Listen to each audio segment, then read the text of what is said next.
apin 3 million views sa TikTok kining video sa usa ka nurse sud sa usa ka ospital dinhi sa Subo diin dayag ang iyang kamaayo sa talento sa pagkanta. Ang nag-viral nga singing nurse giila nga si Sheena Minky kinsa mihalad og kanta subay sa ilang nursing week. Ang maong video kuha sa sud sa Vicente Sotto Memorial Medical Center. Gusto ko na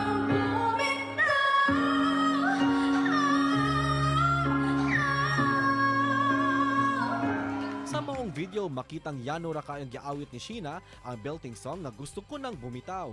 Karong buntaga, atong ibida ang talento sa pagkanta dinhilang sa GMA Regional TV Live. Karong buntaga, atong makauban ng usa ka nurse sa Vicente Sotto Memorial Medical Center nga nag-viral sa social media gumikan sa iyang powerful voice. Ug kung kinsa siya, atong ilailahon karon si Sheena Minky. Mayong buntag, maupay nga aga, Sheena, ug welcome din si GMA Regional TV Live. Kindly greet all our Kapuso viewers. Thank you, Mayang Buntag o Kapuso, maupay nga aga. And thank you po, GMA Regional TV, for inviting me. Such an honor po. I hope everyone's doing well today. And we are very much inspired to have you with us this morning, Sheena. But before we talk about your viral video and your very powerful voice, we'd like to know Wow. who is Sheena and what do you do for a living, Sheena? Can you share that to us, to the viewers? Okay po, my name is Sheena Minky po, and currently po, I'm still studying po. I'm a fourth year student, graduating student of Palawan Polytechnic College po. Sheena, kanusa ka nagsugod ni ining pagkanta? When did you start singing? Who inspired you to sing and who were your influences as well? Start ko nagkanta-kanta, ma'am, since 4 years old pa lang, ma'am. Kay ang akong mama ug papa kuntesero man sila. Anya, na-inspire ko sa kanila. You mentioned earlier nga kontisera o kontisero imuhang mamagpapa, ikaw ba sab? Ni join ba sa kag mga contest? Yes, ma'am. Nag-start talaga ako sa pagsasali-sali sa school and then sa barangay. Para kanimo, unsay natabang sa imuhang singing talent aron makabut nimo ang imuhang mga pangandoy nga mamahimong nurse?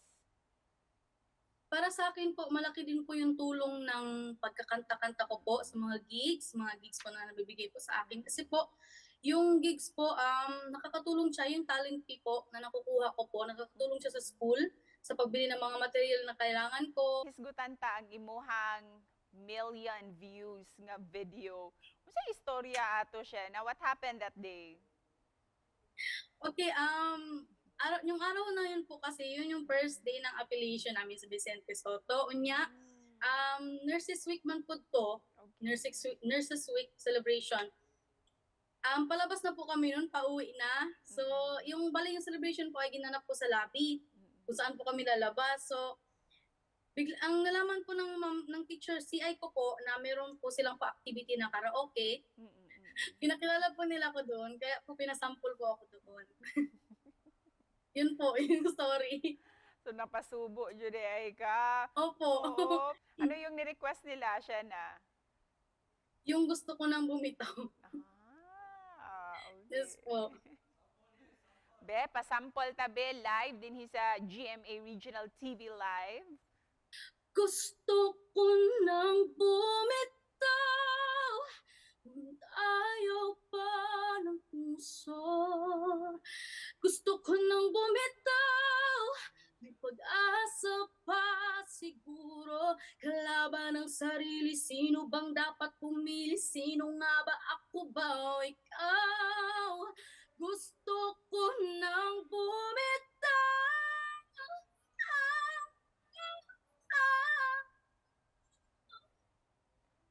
Wow, Sheena, like a pro. Biliban ako. Very, Thank you po. very beautiful voice that you have. Sheena, say reaction nimo dihang miabot na kini og more than 6 million views ang imuhang video. Hindi ko po talaga in-expect. Sobra po ako nagpapasalamat sa mga viewers ko po kasi it's my first time po na makaka-achieve po ng ganong kalaking views kasi po matagal na rin po ako nagka-cover. Pero hindi po talaga umabot sa ganon. sa mga nagsugod pa lang o practice sa ilahang singing, unsay mga ihatag nimo nga advice for them siya na? Wag lang po silang susuko kasi lahat naman po tayo ay may kanya-kanyang time na mag-shine. Mm. Basta wag lang po susuko at practice lang ng practice po. Yun lang po. Ug isipan na po siya na unsay mensahe sa paglaom na gusto nimong ipaabot sa atong mga viewers. Nais ko po magpasalamat sa pag-invite po sa akin lang na po, GMA. Maraming salamat po sa pag-invite sa akin. At gusto ko po magpasalamat sa lahat po ng viewer na sumusuporta po sa akin. Super po ako nagpapasalamat sa inyo. Na-appreciate ko po lahat po ng comments niyo, mga positive comments po. Kahit hindi ko po ma-replyan lahat. Pasensya na po and nagpapasalamat po ako. Thank you, Shena. Daghang salamat also for joining us this morning. Thank you. Thank you so much, GMA Regional TV. Thank you po.